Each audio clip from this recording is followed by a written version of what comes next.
ఉప ముఖ్యమంత్రి గారు వెళ్ళాడు, అందరినీ పరామర్శించాడు, ఆయన ఇన్వెస్టిగేషన్ ఆయన చేశాడు. చేసి మీడియాలో ఏం చెప్పాడండి? అంతా విన్నారు కదా. దీనికి బాధ్యత వహించవలసింది చైర్మన్ గారు, ఈఓ గారు,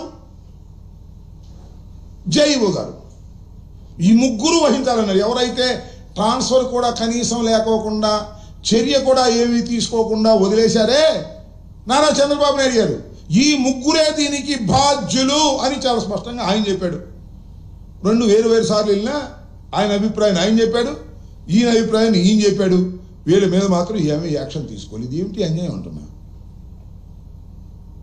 ఇలాంటి తప్పిదాలు చేయొచ్చునా అంటున్నా? అసలు నేను మనవి చేస్తున్నాను, నా అభిప్రాయం ప్రకారం, నా ఆరోపణ, చంద్రబాబు నాయుడు గారు హుటాహుటీన వెళ్ళింది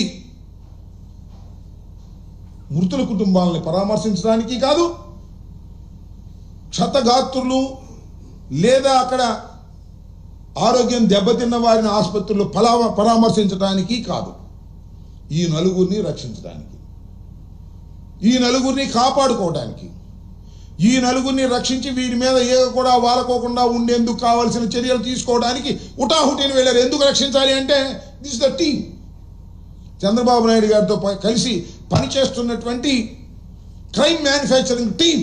అందువల్ల ఆ టీమును కాపాడటం కోసం హుటాహుటిన బయలుదేరి చంద్రబాబు నాయుడు గారు వెళ్ళిపోయారు. పవన్ కళ్యాణ్ గారు వచ్చి డిఫరెంట్గా ఆయన చెప్పాడు. దానికి మాత్రం సమాధానం లేదే, దాని గురించి మాట్లాడలేదే. అంటే తూతూ మంత్రం చేసేటటువంటి కార్యక్రమం ఏంటని నాకు అడుగుతాను.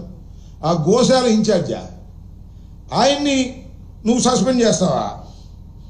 ఆఫ్టర్ ఆల్ డిఎస్పీని సస్పెండ్ చేస్తావా? ఇక్కడ వాళ్ళు ఊరిని అట మందలించి బదిలీ చేస్తావా? How drama it is. ఇంత పెద్ద సంఘటన, ఇలాంటి చిన్న చిన్న యాక్షన్లు మీరు తీసుకుంటే మళ్ళీ పునరావృతం కావా?